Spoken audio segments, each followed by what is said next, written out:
provide for us and give us not only what we need for this life, but you've given us what we need for eternity.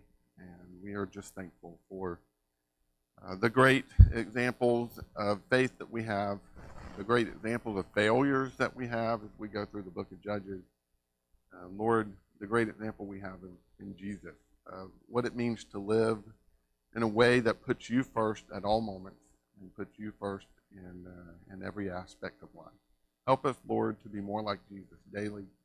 Help us to be more amazed by you and all the things you have done, especially as we study together and learn more about your character and about the ways in which you have helped your creation through the centuries. We love you, God. Be with us as we study and worship today. And it's in your Son's name we pray. Amen. All right, book of Judges. Judges 11, I believe. Judges 10. Judges 10. We'll do 10, 11, and 12 today.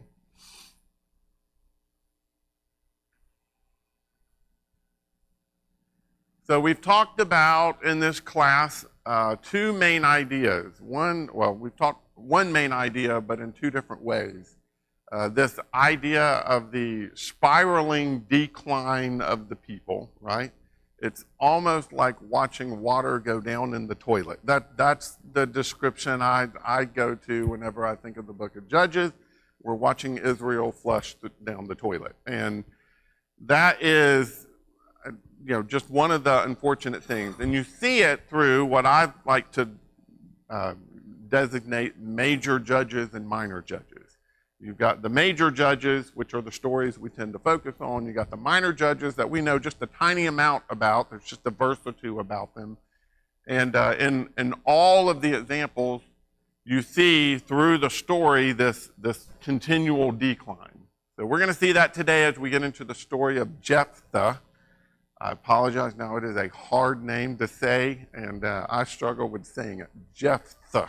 So we'll be talking about his story, but before we get there in chapter 10, we've got Tola and Jair, right? So Tola, what do we know about him? Chapter 10? Say it again. Judge 23 years? Okay, yeah, I mean, just not much, right? He judges 23 years. That's about it. So not much of anything. So our first minor judge was who? Now you got to go back through the song, don't you, in your head? Othniel, Ehud, Shamgar. Very good. So what do we know about Shamgar? Okay, did an amazing thing, right? Like we know Shamgar, we don't know anything bad about him. We just know he had some amazing feats. So Shamgar, Deborah, and Gideon. Abimelech, Tola. So we're here to Tola, right? He's our next minor judge. And we don't really know, like he's just neutral, right? And so you go from great feat to don't really know anything other than he judged for 23 years. We can make assumptions about his years of judging. There's no reason to assume negatively about his years of judging, unless that's just what you like to do. But there's also nothing really positive other than he judged for 23 years. I mean, we really just have nothing, and that's okay. Okay? Verse 3, we get to Jair, right? After him came Jair. What do we know about Jair? Do what? He's a Gileadite, okay? What else? Judge 22 years. But, 1 year difference. We're not going to make a big deal about that. Anything else? Okay, 30 signs on 30 donkeys.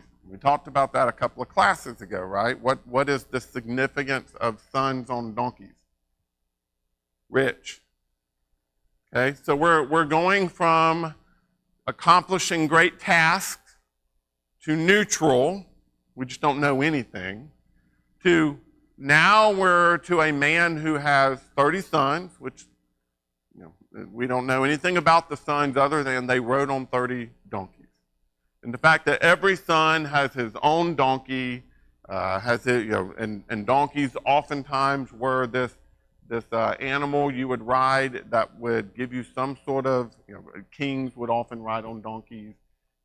Horses were animals of war, donkeys were animals of peace. And so just this idea of he had 30 sons, they each had their own donkeys. They had 30 towns in Gilead, so each one had their own town. They're still called Jair's villages today. So there seems to be some focus on the material when it comes to Jair that we've not had with Shamgar. We've not had that with Tola, but we do have that with Jair. And you're going to find as we continue going down the minor judges, that increases every single time. Okay? And it seems to be that's where the focus becomes. That is another sign of the decline of the people. It's not about serving God anymore. Who are they serving? Themselves. And so that becomes a problem. But that brings us to Israel again did what? First, evil. They did evil again. How did they do evil? Idolatry. Again, right? I mean, this is the continual thing. And again, to keep it in context, more than likely, these are not, this isn't saying Israel as an entire nation. They are not an entire nation yet, the way we typically think about that. We're talking, just because they, for some time, solved the idolatry problem in the south doesn't mean that they've solved the idolatry problem in the tribes of the north. And so you get a lot of that regional sin, regional punishment, regional rescue in the book of Judges, and that makes a difference. So that's one reason, we tend to read this and we think, oh, these people were so fickle. Don't they remember what just happened the previous chapter? Right? We tend to, but again, what happened in the previous chapter might not have happened to this specific group. And so they might have been carrying on their idolatry through the events of the previous chapter. So they do what's evil. They abandon the Lord. They do not worship the Lord. So the Lord's anger burns, and he brings the Philistines and the Ammonites against them. I do find it significant that in this case they've got two enemies, and what do we know geographically about these enemies? Opposite ends of Israel. So this one does seem to present more of a national crisis of sorts, not just a regional crisis. You've got the Philistines in the south and the Ammonites coming from the north, and so you've got that being a problem. So the Ammonites tend to particularly be a problem. Verse 11, the Lord said to the Israelites, when the Egyptians, Amorites, Ammonites, Philistines, Sidonians, Amalekites, and Maonites oppressed you, you cried out, did I not deliver you from them? But you've abandoned me and worshipped other gods. Therefore, I will not deliver you again. Go and cry out to the gods you have chosen. Let them deliver you when you are oppressed. So you get the sense of how's God feeling at this point? Yeah, done. What'd you say? Forsaken, fed up, right? I mean, just how many times are we going to go through this exact same exercise and you're going to give me lip service for a while, or maybe even genuine service for a little while, and then you're just going to fall back into your idolatry. And at this point, I'm ready to wash my hands of you. But they cry out, we have sinned, deal with us as you see fit, only rescue us today. They got rid of the foreign god, they worshiped the Lord, and he became weary of Israel's misery. The Ammonites were called together. They camped in Gilead, so the Israelites assembled and camped at Mizpah. The rulers of Gilead said to one another, which man will begin to fight against the Ammonites? He will be the leader of all the inhabitants of Gilead. And who do they find?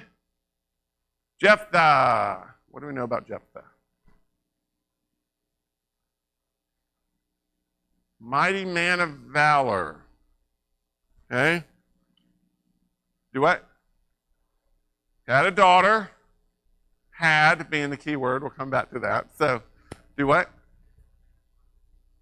Illegitimate child, what do you mean? Son of a harlot. So again, part of what I'm trying to help you recognize as we go through Judges is the pattern. Okay, do you remember the heritage of Gideon?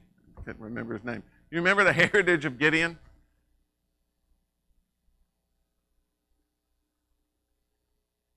Do what? Say it again. Not tribe, just who was his mother? She's a concubine. Okay, so he was also legitimately illegitimate. Like he's not the son of a wife, right? Like he is. There's the difference there, but notice the pattern. Now it's not a concubine, it's what? Prostitute. So this is fully illegitimate, right? Like this is a son, at least on the concubine level, while we don't necessarily like that whole idea, we know that there was some legitimacy to that idea in the way that their law was set up. But were they ever really allowed to go to prostitute? Was that like the preferred way of having children? No. So here we've got, Jephthah is a son of an even worse circumstances than the previous judge. And similarly to the previous judge, you have a lot of similarities between their stories, the early beginning of their stories. But Jephthah, what's the reaction of his family to him? Get him out of here. He doesn't belong with us, right?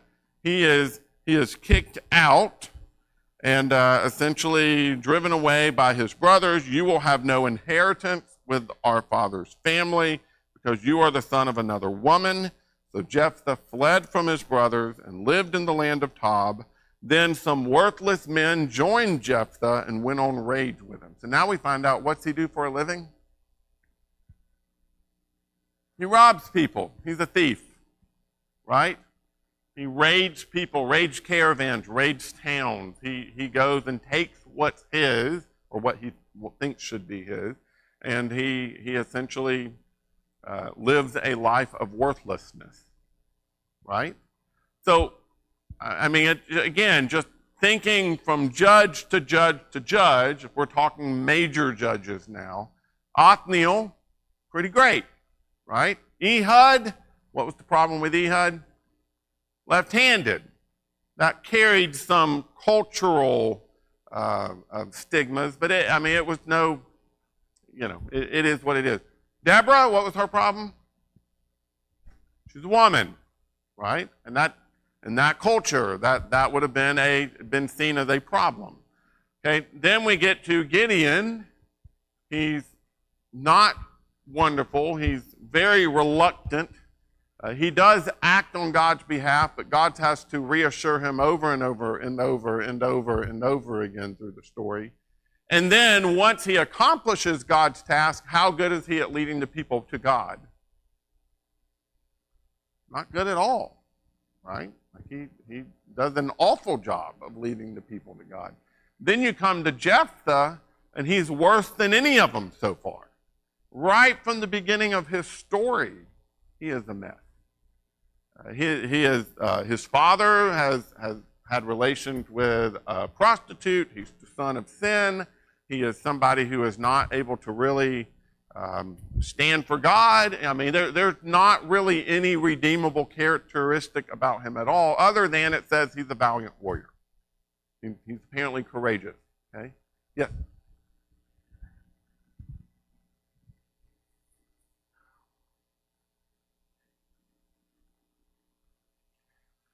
So, that's a great question. Not one I can answer for you. Yeah, it's one of the, obviously some of them we have details on that. Samson, we know he was chosen by God for a task. He was prophesied, like we'll get to his story next on Wednesday. But most of them, we don't really have a lot of details other than here's a man. In this case, he's chosen by whom? The people. But he's not, Abimelech, not a judge. I still stand by that. He's the continuation of the Gideon story, which shows just how far the people fall. But in Abimelech's case, he sets himself up as a ruler. He's not even chosen by the people. So, I mean, you've got different variations of that. So that, in the early cases, God chooses them. So, I think that's another picture of the decline of the people that you see through the story. Keith?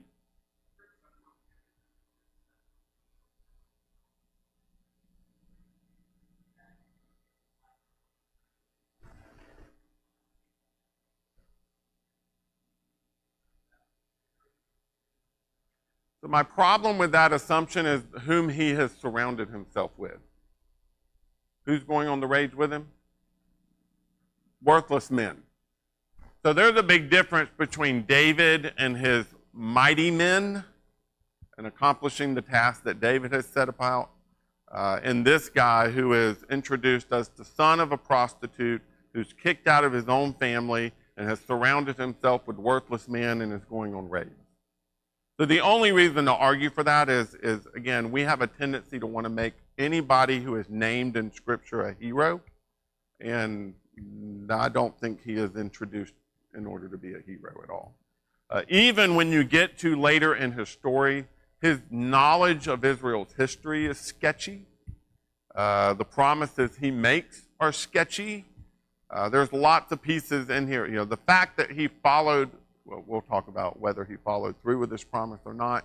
But there's just not anything redeemable said about him other than he's a valiant warrior. And I don't know that that is a characteristic of character as much as it is just saying he was willing to go out there and fight. Like he was a fighter, and so it's more talking about the activity than it is about his character. But even if, you can be courageous and a scoundrel at the same time, Samson proves that for us. So, man, get ready for Wednesday night. So, Keith knows how that's going to go. So, anyway, so here, essentially his family comes to him and says what? They're being oppressed. They need what? They need leadership. And apparently none of them want to do it. And that's the way I interpret that. That is my assumption. What they want is somebody they don't care about to go out there and risk his life on their behalf so that they don't have to. They're hiring him to be the scoundrel in their case. Right? He is essentially being a hired gangster, for lack of better terms. And so he is hired to go out there and do that. Does he want to do it? No. What's the condition he makes? Yeah, if I go do this and I win, I get to be king. Now again, notice the patterns of the book of Judges. What did Gideon say? Well, Gideon said to God, prove it in those cases. But when the people came to Gideon and said, you were successful, we want to make you king, what's he say? No, because I'm not going to be your king and my sons are not going to be your king. Is this not, again, a very pointed difference between Jephthah and Gideon? That Jephthah from the very beginning says, all right, I'll do it, but I got to be your king. If I win, if I come back alive from this, I get to be in control. There's just a difference in the toilet bowl. The water's spinning here. So he says, yes, I'll be king. And they said, essentially, okay. So he sends messengers to the king of the Ammonites. And essentially he says, what do you have against me that you come to fight? The king of Ammonites said, when Israel came from Egypt, they seized my land, and they have essentially a border dispute. Okay, Jephthah says, This is what Jephthah, or the messengers say: Israel did not take away the land of Moab or the land of the Ammonites. When they came from Egypt, Israel traveled through, and Israel sent messengers to the king of Edom, said, let us travel. The king of Edom said no, so they went to Moab. He also refused to let them through, so they stayed in Kadesh. When they traveled through the wilderness around the lands of Edom and Moab, they came to the east side of the land of Moab, camped on the other side of Arnon, did not enter the territory of Moab, for Arnon was the border of Moab. Then Israel sent messengers to Sihon, king of the Amorites. This is verse 19. King of Heshbon. Israel said to him, please let us travel through. But Sihon would not trust Israel to pass through the territory. Instead, Sihon gathered all his troops, camped at Jahaz, and fought with Israel. Then the Lord God of Israel handed Sihon and all his troops to Israel, and they defeated them. Then Israel took possession of the entire land of the Amorites who lived in that country. They took possession of all the territory of the Amorites from the Arnon to the Jabbok and from the wilderness of the Jordan. The Lord God of Israel has now driven out the Amorites before his people Israel. And will you now force us out? Isn't it true that you can have whatever your god Chemosh conquers for you, and we can have whatever the Lord our God conquers for us? Now, are you any better than Balak, son of Zippor, king of Moab? Did he ever contend with Israel or fight against them? While Israel lived 300 years in Heshbon and Aroer and the surrounding villages and in all the cities that are on the banks of Arnon, why didn't you take them back at that time? I have not sinned against you, but you are doing me wrong by fighting against me. Let the Lord, who is the judge, decide today between the Israelites and the Ammonites. But the king of Ammonites would not listen to Jephthah's message. Okay. So I read all of that to give us a bit of a context. There is a lot of truth in what he says. He does, in a lot of ways, tell the story. What they're being accused of is what? What is the king of the Amorites arguing? You took our land. And what's Jephthah's argument back? But first, no, we didn't do anything wrong. Okay, we just wanted to travel through. It was y'all's stubbornness that caused that. It was never our intention to take the land. Okay, now that's not really true. Okay, but that's what he said. But when it came to the dispute, it ended up being really a battle between the gods. Okay, and Chemosh could have given y'all the land, or Yahweh, our God, would give us the land. And it just so happened that we won. So we own this land because our God gave us this land. And therefore, this really shouldn't be a dispute at all. Okay? I don't disagree with that. That was their common way of understanding it. My problem with that is and again, it's very possible this is a very just normal way of doing this, but he is essentially validating the idea of Chemosh. Your God can win or our God can win recognizes that there is a God versus God dispute.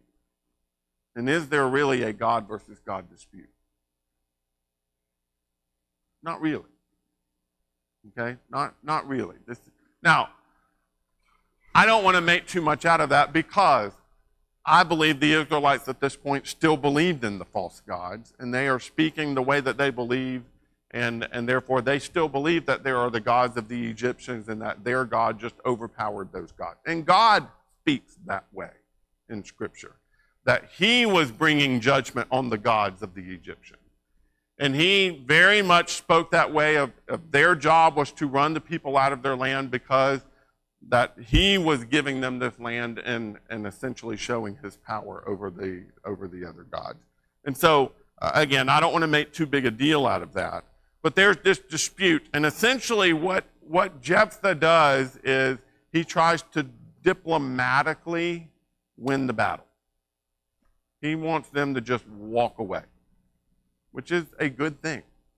Okay? I give him credit where credit is due. He's doing a good thing. You know, if they'll leave, that just works better than us having to fight. Okay? It doesn't work. Okay? So the Spirit of the Lord came on Jephthah, traveled through Gilead and Manasseh, He makes this vow. Somebody read verse 30, chapter 11, verse 30 and 31.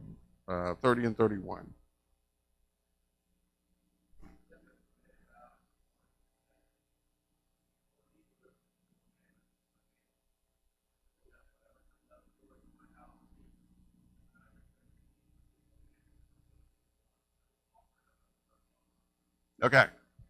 Does anybody's verse read differently? Keith? Okay. So it is interesting that there are some differences in the translation. Some translations say, whatever comes out of my house, I will offer it to the Lord. Some versions say, whoever comes out of my house, I will offer that person to the Lord. And so there's a lot of debate as to what Jephthah is agreeing to in this particular case. If you go back and look at the Hebrew, it is undecisive, so there's not really a linguistic clue. The term for whatever or whoever is just kind of a neutral adjective. Whenever you get to the bottom there, it is a masculine general noun, and so it's some people take the masculine portion of it to say it's referring to a person, meaning some male. If a slave walks out of my house, I'll offer that. Some people, but again, masculine doesn't necessarily denote male. Sometimes it's just the quality of the noun for linguistic purposes. So again, the language is unclear. Okay, a lot of people who, again, are trying to make this seem less traumatic will argue that they're just assuming that animals would come in and out of the house. So maybe whatever animal ran out the door first, that would be what he would offer. My difficulty with this is twofold. One is he's not specific enough if that's what he intends. Secondly, he's willing to follow through with what is clearly an ungodly thing.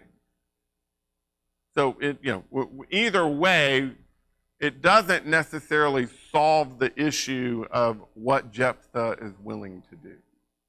And so that becomes a difficulty here. If Jephthah was a student of the law, understood God's law, would he be willing to sacrifice a person? No. Very, very telling, I think, there. That if somebody is familiar, if he is familiar with pagan religious laws, would he be willing to sacrifice a person? Absolutely. Regular part of multiple pagan religions. Okay? So that again is to me telling that there is something off about Jephthah. Okay? You can decide for yourself how far you take that, but there's clearly something off about Jephthah and his understanding of things. Okay? We'll talk more about that when we get to the end. So he goes in battle against the Ammonites. How's it go? Goes great, okay?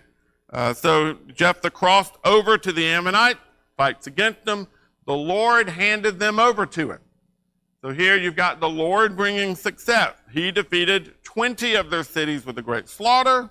So the Ammonites were subdued before the Israelites. So that's wonderful. Yay, right? Things are going good. Verse 34, when Jephthah went to his home in Mizpah, what happened? His daughter, what do we know about his daughter? His only child comes out with dancing and music, and he realizes his vow. Verse 35, when he saw her, he tore his clothes, says, "No, not my daughter. You have devastated me. You've brought great misery on me. I've given my word to the Lord, and I cannot take it back." Now again, try to give credit where credit is due. Does Jephthah feel obligated to keep his vow? Yes. So there's honesty in his character, right?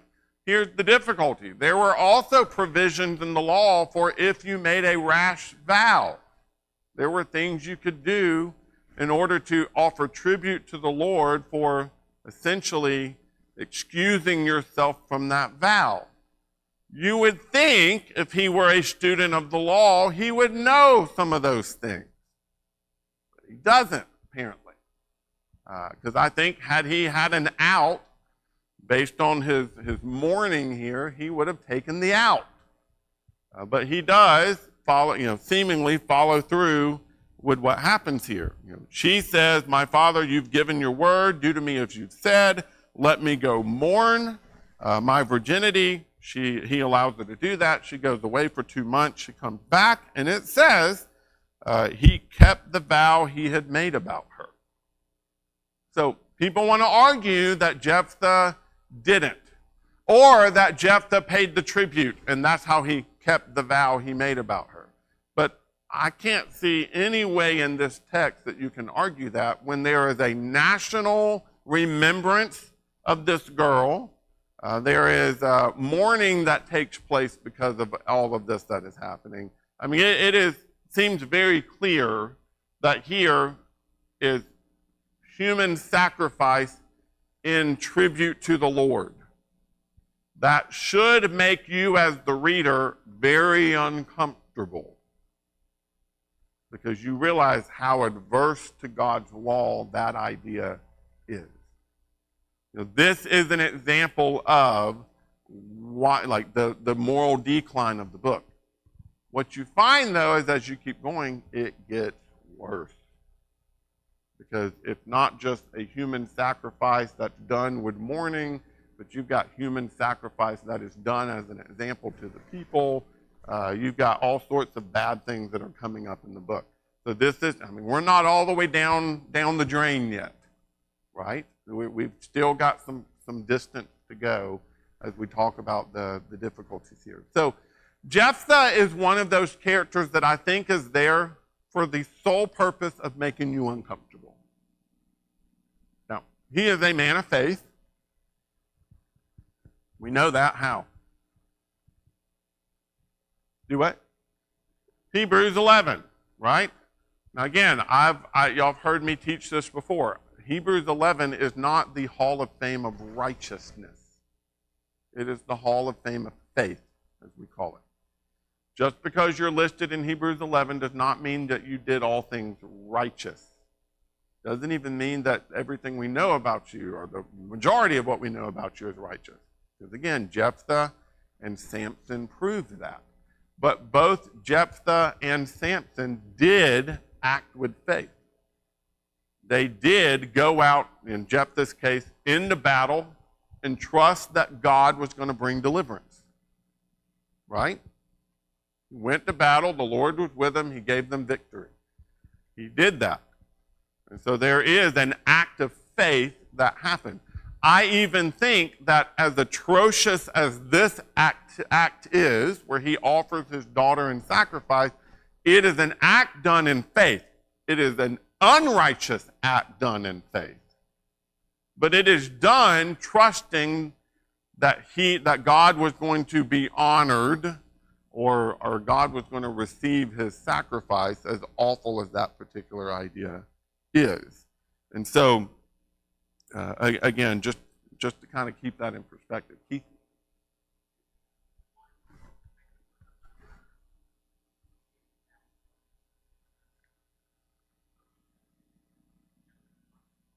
Mm-hmm.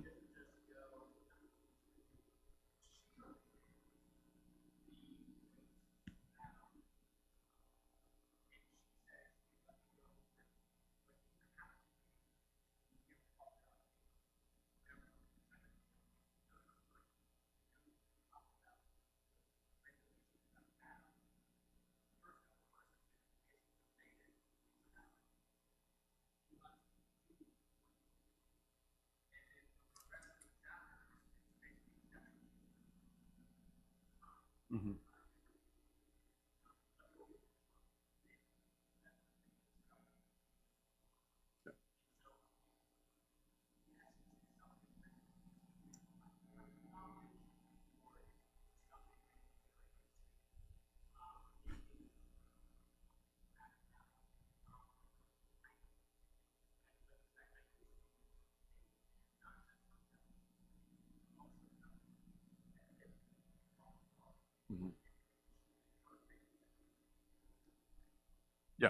And I would add to the daughter, not only that, but it makes a big deal about her virginity. She goes off with her friends for 2 months. She could have done all sorts of things at the end of her life, understanding what was coming. She doesn't. Okay? It specifically says she mourned her virginity, and then it goes on at the end of verse 39, and she had never been intimate with a man. I mean, she maintains her righteousness in the face of the things that were going on. And this is in a culture of people who were not known for righteousness. So it says a lot about her again. It is interesting how often the book of Judges exalts women. And it does it a lot. And she is another example of that when you dig into this. Now that erases a little bit in the story of Samson. We'll come back to that again on Wednesday. So again, if nothing else, what Jephthah leaves us with is an uncomfortable feeling and a lot of unanswered questions. It helps us to see how far the people are falling and how far they're pulling away from God. That the best that they have to lead them is the son of a prostitute who led a band of thieves, who made rash vows and ended up sacrificing his daughter to the Lord. Right? I mean, that's kind of what you're left with when it comes to Jephthah. Not a lot of good. Not much to brag about at all. And so that I think is again the intent of the author. The author is trying to help us to come to terms with how they went from Joshua, who led the people in faithfulness to God. They had idolatry during the time of Joshua, but as a whole, the people are identified as being faithful. To the time you get to the end of the book of Judges, where things are just awful. You've got a boy sleeping in the tabernacle. You've got all sorts of things that are being disregarded when it comes to God's law. People who are attached to idols, priests who are sleeping with people at the front of the tabernacle out in the public so that people can see. I mean, you've got awful sin happening rampantly through Israel by the time you get to the end of the book of Judges. And that explanation that's given multiple times at the end of the book of Judges is what? The people did what was right in their own eyes. And the writer is helping us to bridge that gap from how do you go from the faithfulness of the time of Joshua to the lack of faithfulness when you get to the time of Eli and Samuel in the need for a king. And so it helps us to see all of that. Chapter 12, you get into this little story about Ephraim. I don't know if you've noticed this, but Ephraim, every time they come up, there's some sort of conflict. Ephraim is the obnoxious little brother who just picks fights all the time. That's the way Ephraim seems to be presented through the book of Judges.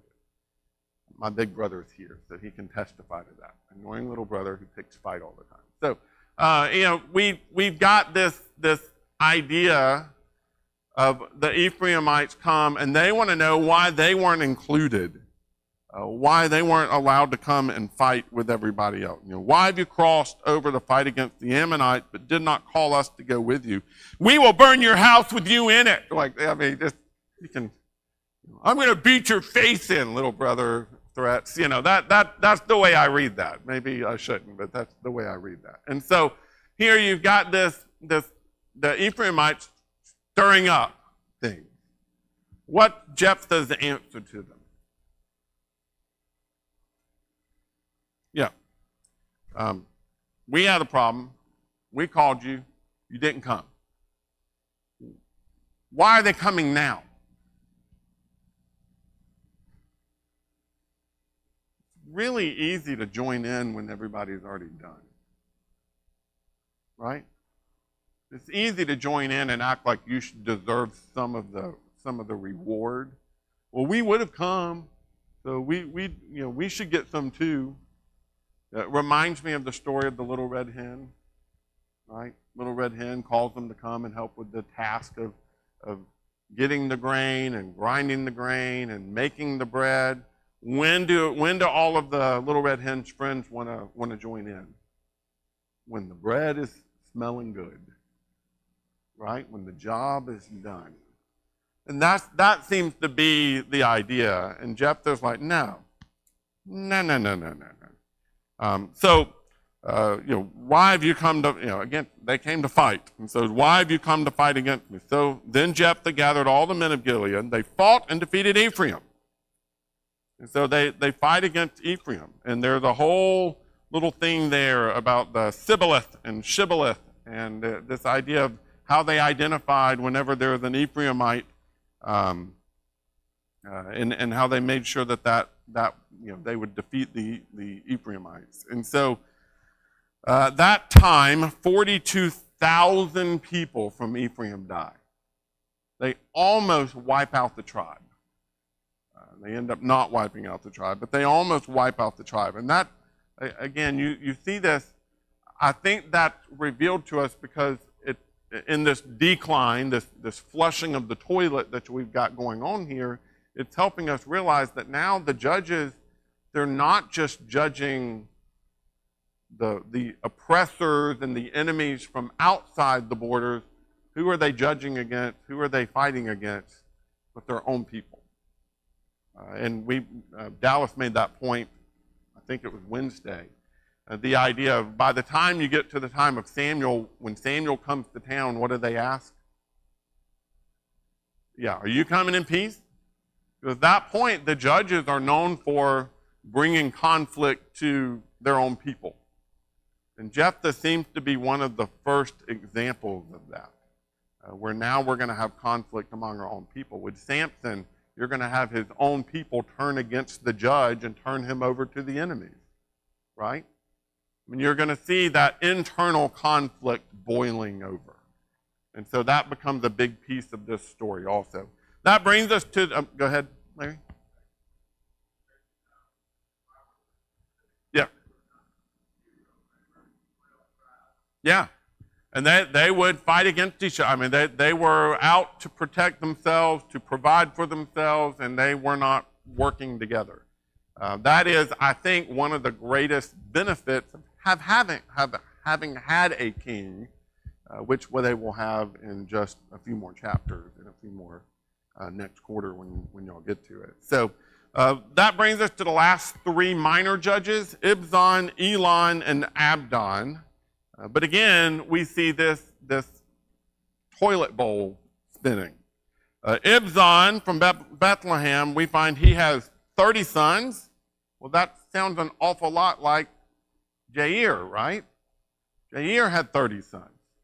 It's amazing how many of them had 30 sons, actually, when you start adding it all up. So, but he gave his 30 daughters to marriage to men outside the tribe. And he gave his 30 sons, brought wives for them from outside the tribe. When he died, he was buried in Bethlehem. So now we've got this idea of the children are not, like there's a mixing of things that should not be. Elon, he judged for 10 years after Ibzan.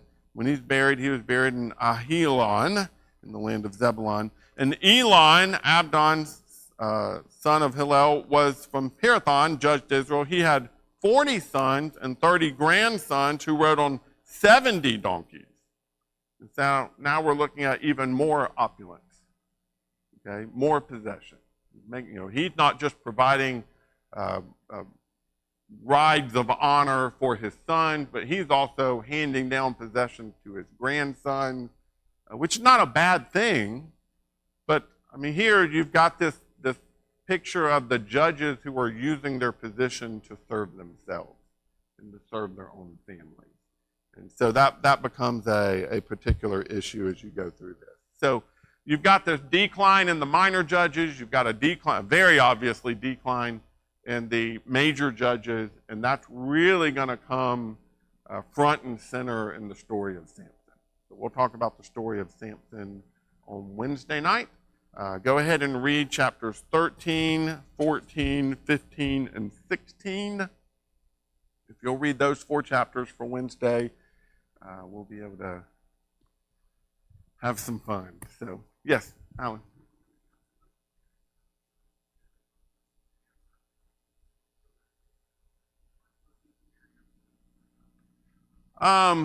They could. They're I can't remember all the rules about it. So there's issues whenever you do that because now you've got the exchanging of the land, and so that becomes an issue when you do that. It's what's significant to me is that he brings wives for his sons and sends his daughter. I mean, there seems to be an implication of the exchanging of all the land and stuff like that, which would not have been allowed at this point because of them needing to have clear tribal borders. You see that being less of a problem once they become a nation, but that seems to be more of a problem at this point when they're more tribal and trying to protect their borders, if that makes sense. So, all right, thank you.